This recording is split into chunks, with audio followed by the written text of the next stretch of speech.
Hi all, it's Easy here, and today we're going to talk about Cannibal Corpse. Got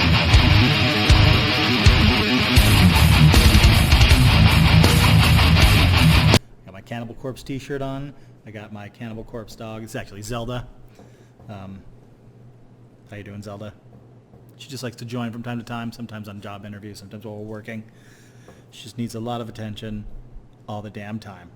And that's who she is. Behind me, you see what we're going to be talking about today, and I'm wearing my t-shirt. It's all very, very special. Because this is Cannibal Corpse, we're going to have to talk about this, kind of talk around it in a way to not get immediately flagged. We're not going to do those us today. Cannibal Corpse has somewhat less than family-friendly thematic elements to their songs and art, as you can see in the background there. So for the unfamiliar, Cannibal Corpse is more or less the godfather or grandfather or just the aging father. It's very male either way of a particular type of death metal we call technical death metal. They've been delivering us the death metal since the late 80s out of Tampa, I want to say Florida, but they're out of Florida either way. I didn't look that up. One thing to note real quick, though, about metal, specifically the consumers of metal, is that they love their subgenres and will thrash around violently to assign groups to specific genres and specific subgenres to groups and argue about violently which one belongs to who and what is the actual definition of this and why this song or that song doesn't count. So I'm calling Cannibal Corpse technical death metal. So if I look up on Wikipedia what technical death metal is, it says some of the distinct features of this genre include dynamic song structures, complex and atypical rhythmic structures, abundant use of diminished chords, and this is a really standard word, arpeggios, that I cannot pronounce even after hearing it. It escapes the ability of my mouth. I'm also not a music person. Frequent employment of odd time chord progressions and constant use of string skipping on the guitars. I go on to describe it. For the most part, none of that means anything to me. And there's my wife. So just pause this. One of the things that has occurred recently is that I've more or less lost the room that I do all my work in because all of my damn children are here, and that's also the game room. So I'm trying to work from home. I'm trying to do all that type of stuff with 1,000 people who they've never worked a day in their life. They don't know what distractions are. They don't care.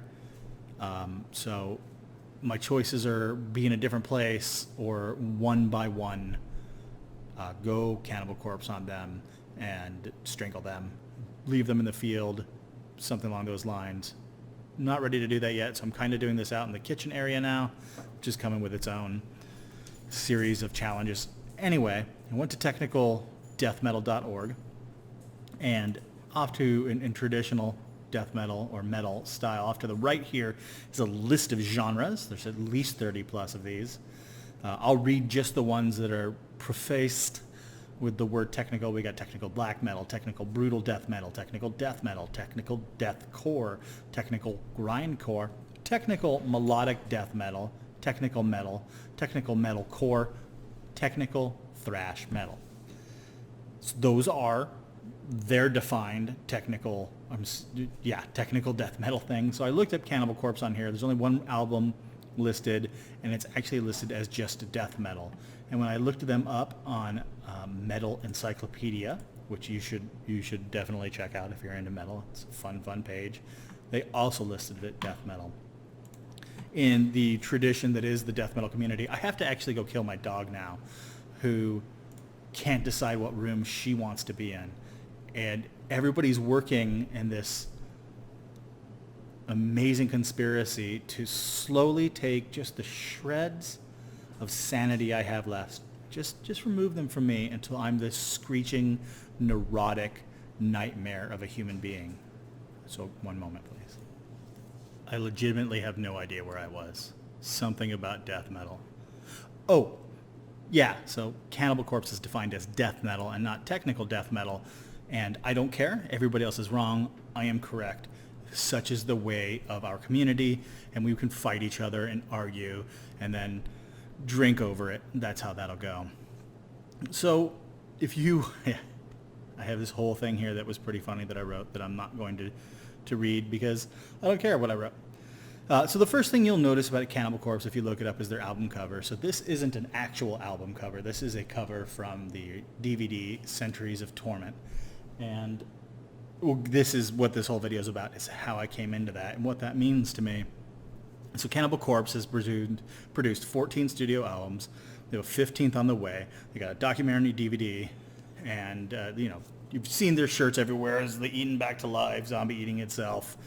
Their albums are like Butchered at Birth and Red Before Black, Skeletal Domain, Tomb of the Mutilated. These are pretty intense dudes. And, so for Eaten Back to Life is this zombie eating himself. Tomb of the Mutilated is bad. Butchered at Birth, bad. They're bad. They're really grotesque. So back in the 90s, in the early 90s, when I was a wee lad, the only place you could really get your music, at least from corporate places, was like the Warehouse, Tower Records, which is dead but still exists apparently in Japan, which is cool, I guess.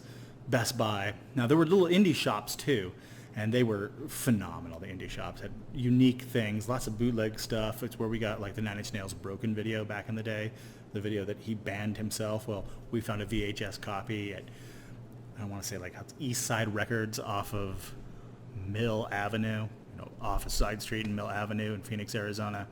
These places were cool. Eventually the corporate behemoths strangled them out, killed all the uniqueness there, and then they succumbed to their own death, as is the way of cannibalism, capitalism run amok.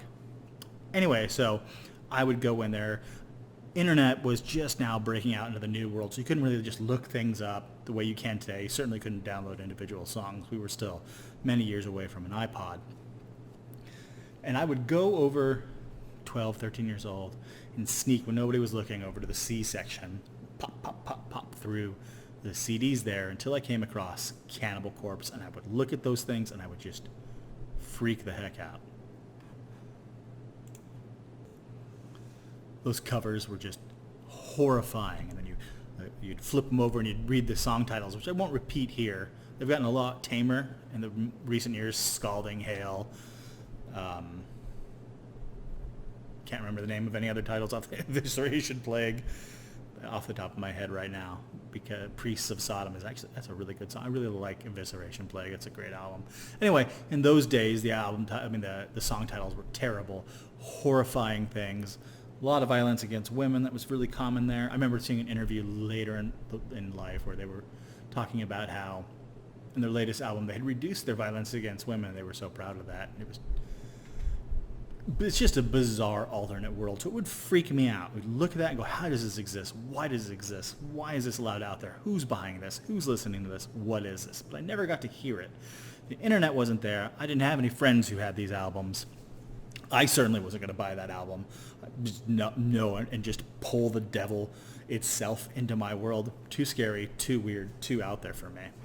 So fast forward a few years, and I'm 17 and doing my freshman year in college. And by the end of that particular year, I had fully failed out, been arrested twice for something that is now purchasable from stores openly. And in a big whoopsie uh-oh, somebody had just started dating, inexplicably ended up pregnant. And this changed the direction of my life for quite some time. By quite some time, I mean forever. But in the immediate moments, for the next 10 years, I was just in abject poverty, phenomenal poverty. So here in Austin, Texas, we have Zilker Park, and during the spring and summer, it would charge you $3 to park there, and I couldn't take my family there because we just didn't have $3 to park a car, and we couldn't walk there, and couldn't afford any other manner to get there. Austin's bus system might as well not exist, or certainly then. So I was super poor.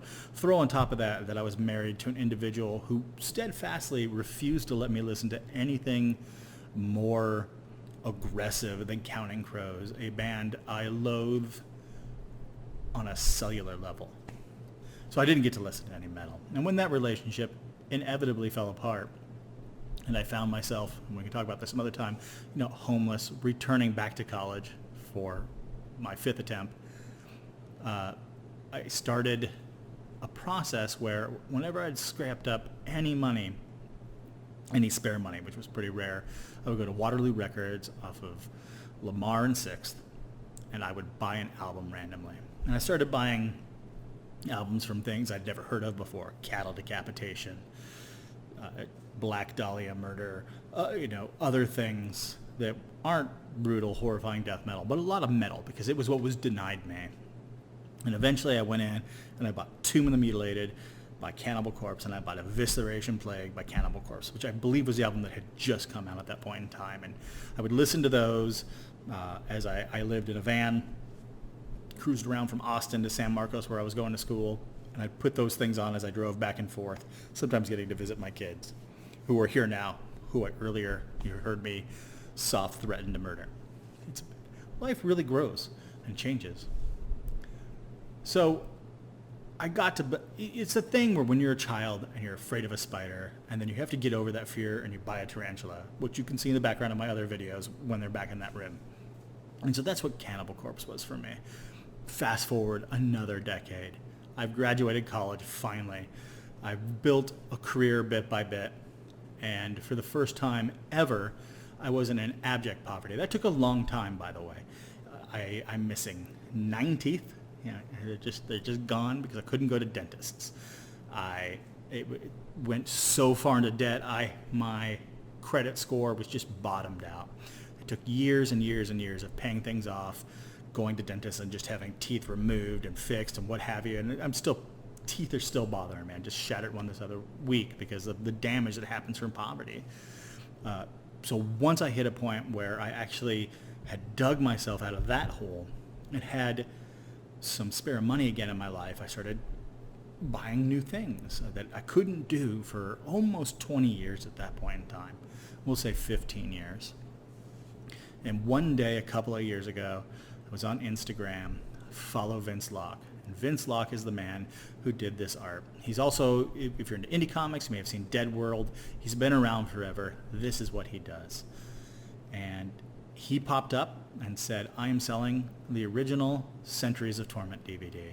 And Centuries of Torment, for me, that DVD was very special because it humanized Cannibal Corpse even more. So you had this music, this is what you consumed. You have this package of these horrifying things, these horrifying titles and songs and the brutal lyrics, and then you learn about these people, and they're just people. Also, if you look in the liner notes for Evisceration Plague, you'll see George Corpse Grinder Fisher, the current singer for the band, thanks Blizzard for World of Warcraft. And if you follow him on Instagram and watch the DVD and things, he's really into those crane games. He's very good at winning those. He donates those things. This is a man who married his high school sweetheart, was like, I'm going to be a rock star one day, and became one. Their drummer, Pat, and his name's not Pat, sorry. Can't pronounce his last name. He's this vegetarian. He's got like yard birds. He's got chickens running around. One of their guitarists is exactly what you expect. Fuck your day up, Fly. Is exactly what you would expect from Cannibal Corpse, and you can look him up and read about ammunition and skulls. But everybody else seems to be pretty down to earth, and you start learning that when you watch this DVD. And so when Vince Locke showed up, it's like, I'm selling the original artwork. I went for it. I asked him, hey, how much? Is this real? Is this serious? I'm real. How much? Can we do this? Not much more to say to that. So there's only X amount of albums, only X amount of things. Is this an original album cover? No, this is their DVD cover. Couldn't get, although he did sell like the censored version of some of their album covers afterward, but you buy something like this once and your wife lets you do that one time, and then you can't do that for many, many, many more years. So this is what I got. I'm happy. I'm so happy this isn't part of my life, that I get to look at this on days that I'm not feeling really bad, because this will take you places. It'll take you to some really weird spots. Guess that's it. I guess that's the story. I wanted to say more. I'm going to blame everybody but myself for that and the distractions that are around me. Anyway, thank you so much for listening. and fuck the Alliance. See you guys.